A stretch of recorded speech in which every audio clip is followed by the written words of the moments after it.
#ask Dr. Johners అని type చేసి మీ questions అడగండి, తప్పకుండా రిప్లై చేస్తాను. శరవణం జే, ఒక వ్యక్తి ఎవరైతే బాల్డ్నెస్ కి గురవుతున్నారో వాళ్ళకి మొట్టమొదటి ఆప్షన్ ఏంటి అంటే ఫర్దర్ బాల్డింగ్ ని స్టాప్ చేసుకోవడం. ఫర్దర్ గా బాల్డింగ్ అవ్వకుండా ఉండాలి, హెయిర్ ఫాల్ ఫర్దర్ గా అవ్వకుండా ఉండాలి అంటే ఇమీడియట్ గా మెడికేషన్ స్టార్ట్ చేయాలి.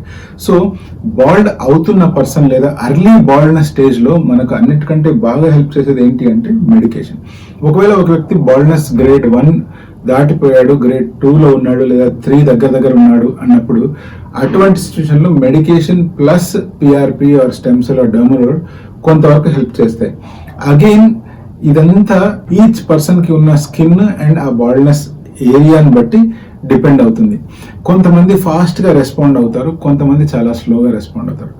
బట్ ఏది ఏమైనా కూడా ఒక వ్యక్తికి గనక బాల్డ్నెస్ వచ్చి ఆ ఏరియాలో బాల్డ్ ప్యాచ్ కానీ బాల్డ్ స్పాట్ కానీ కనిపిస్తుంది అనుకోండి, అంటే చూడంగానే ఈ వ్యక్తికి బట్టతల ఉంది అని తెలిసిపోతుంది అనుకోండి, లేదా మీరు మీ బట్టతలని కవర్ చేసుకోవడానికి పక్క నుంచి జుట్టు అరువు తీసుకొని లేదా మీ సైడ్ జుట్టును కొంచెం పెంచుకొని దువ్వుకోవాల్సి వస్తూ ఉంది, లేకపోతే హెయిర్ కలర్ చేసినప్పుడు మాత్రమే స్కాల్ప్ ఫుల్ గా కనిపిస్తుంది, మిగతా అప్పుడంతా ఖాళీగా కనిపిస్తుంది అనుకోండి.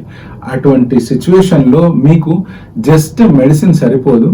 అటువంటి సిచ్యువేషన్ లో మీకు పెరిగే వెంట్రుకలు కావాలి. బాల్డ్ అవుతున్న ఏరియాలో పెరిగే వెంట్రుకలు అంటే ఏ వెంట్రుకలు అయితే లెంత్ పెరిగే అవకాశం ఉంటుందో అలాంటి వెంట్రుకలు పెరగాలి, అలాంటి వెంట్రుకలు గ్రో అవ్వాలి అంటే హెయిర్ ట్రాన్స్ప్లాంటేషన్ వల్ల మాత్రమే సాధ్యం. బేబీ హెయిర్ కానీ లేకపోతే నూనూగు మీసాల లాంటి హెయిర్ కానీ డర్మా రోలర్తో, పిఆర్పితో, జిఎఫ్సితో మేనేజ్ చేసుకోవచ్చు. బట్ వెంట్రుకలు ఏవైతే లెంత్ పెరుగుతాయో, వెంట్రుకలు వేటికైతే మీరు హెయిర్ స్టైల్ దూకోగలుగుతారో అటువంటి వెంట్రుకలు మీకు మొలవాలి అంటే మాత్రం హెయిర్ ట్రాన్స్ప్లాంటేషన్ ఒక్కటే మార్గం.